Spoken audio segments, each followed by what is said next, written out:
is all about slaying orcs, and it is awesome. The War in the North is any Tolkien fan's ultimate interactive fantasy. And it gets super gory and bloody. On our menu! This is the first mature rated Lord of the Rings game. That means we can have a lot more orc blood flying and orc limbs flying and orc heads rolling. It's about time we had an M-rated game. You see somebody get a goblin head chopped off and the blood pouring out of the neck hole. You're like, cool. I love slaying orcs. I love slaying goblins. I love slaying mountain trolls. I love slaying fell beasts. Give me a monster, I will kill it. I would always ask, so if there are cave trolls, are there other kind of trolls? Well, apparently, if you play this game, you'll come to learn that there are snow trolls, and I'll bet they're not very nice. I can't even tell you how excited I am that there's finally a mature rated Lord of the Rings game. I'll buy games that don't have an M stamped on them, but I'm not going to have as much fun. It's fun to sort of run around and spot an orc and just have at him. Well, orcs are evil.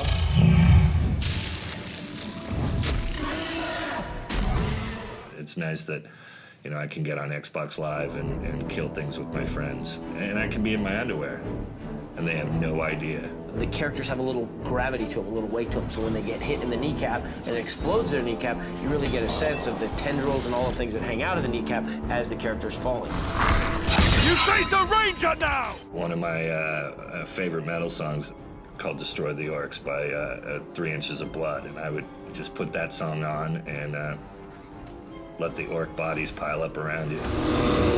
I'll be honest, sometimes I feel bad for orcs. I think an orc, if you properly, you fed him and gave him shelter and befriended him, I think that would be for life. If I see an orc in a game, that's a different story. I know it's just a game, so I'm gonna kill the out of him. Bring it. Those orcs.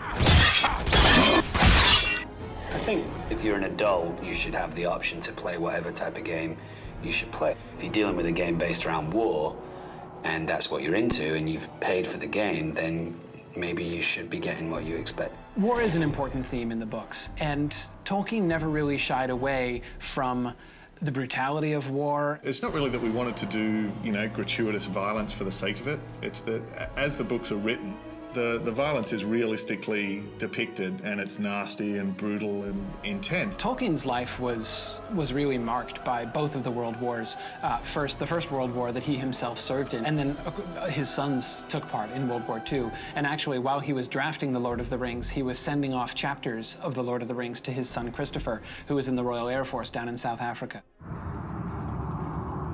Someone was here before us.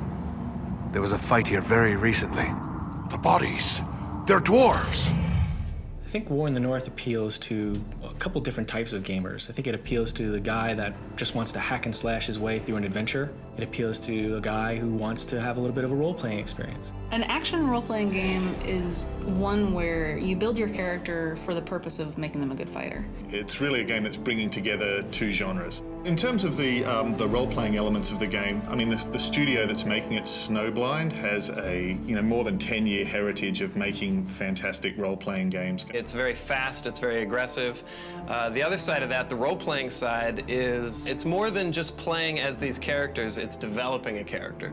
I love role-playing games where you can actually get new attributes or get new things, new powers or new strengths. I like to get involved in a battle and feel like I've been instrumental in killing the enemy, but I also like to be a little strategic. Being able to use a heavy strike in the game when you see this little arrow appear above a character's head, and you can slice them apart in slow motion, whether it's taking off their head, their arms, their legs, that's really satisfying. If it's not rated M, why are you playing it? If you're just hitting things and blood doesn't come out, what comes out? Coins? Candy?